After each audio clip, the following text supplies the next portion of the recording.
আসসালামু আলাইকুম। বিষয়টা হচ্ছে কি যে প্রথম থেকে আমি বলে আসছি,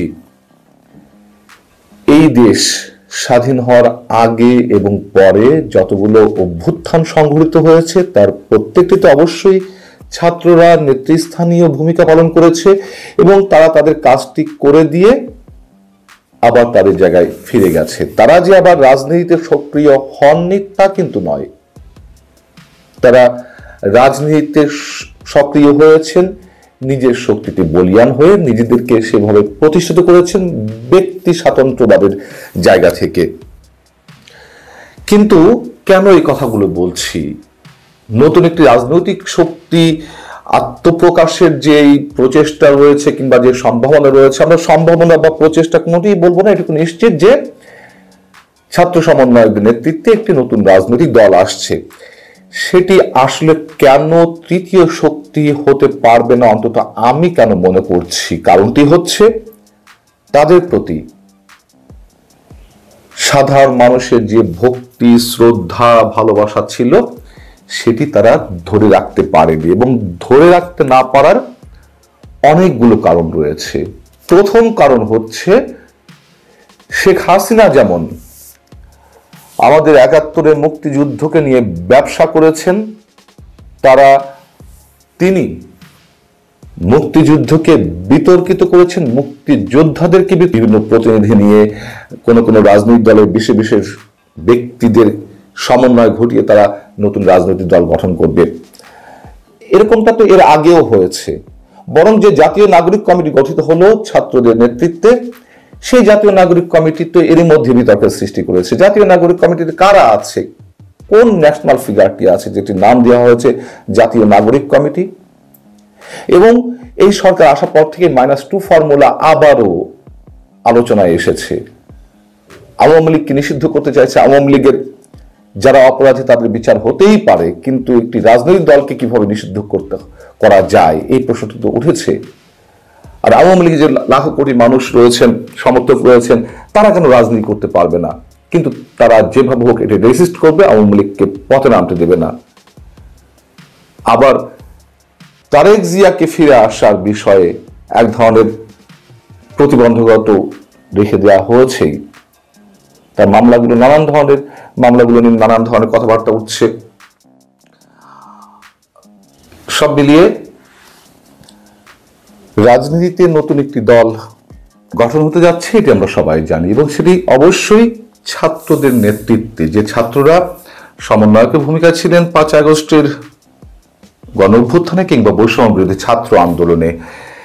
এবং অনেকেই বলছেন যে এই যে রাজনৈতিক দলটি সেটি হবে তৃতীয় শক্তি, রাজনীতিতে তৃতীয় শক্তির উত্থান ঘটতে যাচ্ছে। আসলে এই রাজনৈতিক দলটি সত্যি সত্যি কি তৃতীয় শক্তির আসনে বসতে যাচ্ছে? তারা কি আওয়ামী লীগ কিংবা বিএনপিকে চ্যালেঞ্জ করতে পারবে? তা নিয়ে এর মধ্যে বিতর্ক যেমন জন্ম হয়েছে, পাশাপাশি অনেক ধরনের, এবং হিন্দুদেরকে তারা রক্ষা করেছে ঠিকই। আগেই বলেছি ভারত বিরোধিতায় তাদের যে ভূমিকা সেটিকে আমরা সাপোর্ট করি, কিন্তু তাদের এই ভারত বিরোধিতা এক অংশে আমাদের কাছে সন্দিগ্ধ মনে হয়েছে। এদেশে শুধু ভারত বিরোধিতা করলেই গণমানুষের সমর্থন পাওয়া যায় না। আমরা যে কোনো আধিপত্যবাদী শক্তি, সাম্রাজ্যবাদী শক্তির বিরোধিতা যেমন চাই সাধারণ মানুষ হিসেবে, একইভাবে মৌলবাদী শক্তির, পাকিস্তানি ভাবধারা পুনঃপ্রতিষ্ঠার নিঃসন্দেহে অনেক বিরোধিতা করি। আমরা সাধারণ মানুষ, সেটি তারা প্রমাণ করতে সক্ষম হয়নি। সবচেয়ে বড় কথা হচ্ছে তাদের মধ্যে যে কর্তৃত্ব সুলভ আচরণ, সবকিছুতে এক ধরনের ঔদ্ধত্য প্রকাশ পেয়েছে, সেটি সাধারণ মানুষ মেনে নেয়নি। যার কারণে তাদের সমর্থিত করেছেন, বঙ্গবন্ধুকে বিতর্কিত করেছেন। ঠিক একইভাবে এই ছাত্র সমন্বয়কদের অধিকাংশ তারা 24-এর গণ অভ্যুত্থানকেও বিতর্কিত করেছে। নিঃসন্দেহে এইটুকু দ্ব্যর্থহীন কণ্ঠে বলা যায়, তারা 24-এর চেতনা নিয়ে ব্যবসা করেছেন, এখনো করছেন অনেকে। আমি সবার কথা বলছি না, এবং 24-এর গণ অভ্যুত্থানের যে অর্জন সেটিকে ছিনতাই করার চেষ্টা করেছে শুরু থেকেই। এটি যে ছাত্র জনতার অভ্যুত্থান সেটি তাদের কথায়, কাজে, কর্মকাণ্ডে কখনোই সেটি প্রতিফলিত হয়নি। তারা সেটিকে শুধুমাত্র তাদেরই অর্জন বলে প্রতীয়মান করার চেষ্টা করেছে, কৃতিত্বটা একা নেওয়ার চেষ্টা করেছে। দ্বিতীয়ত হচ্ছে, গণ অভ্যুত্থানের পর মৌলবাদের এক ধরনের আস্ফালন আমরা দেখেছি, এখনো চলছে। মুসলিম মৌলবাদী শক্তিগুলোর প্রতি তাদের এক ধরনের দুর্বলতা প্রকাশ পেয়েছে। দেশে যখন বলছেন মানুষ চাইলে রাজনৈতিক দল গঠন হবে, না চাইলে নয়, মানুষের মতামত নেওয়ার প্রক্রিয়াটা কি? বরং মানুষ তাদের বিরুদ্ধে ধীরে ধীরে চলে যাচ্ছে। ওই যে বললাম, কর্তৃত্ববাদী মনোভাব, তারা এমন একটি বিষয় স্টাবলিশ করেছে যে তারা যা চাইবে তাই হবে, তাদের চাওয়ার বাইরে এদেশে কিছু হতে পারবে না। এবং তৃতীয় শক্তি হিসেবে যে কিংস পার্টি গঠন হতে যাচ্ছে সে বিষয়ে তো অবশ্যই একটা লাইন বলতেই হয়। এর আগে যতগুলো কিংস পার্টি গঠন করা হয়েছে, বিশেষ করে 1/11-এর সময়, একটিও তো টিকেনি।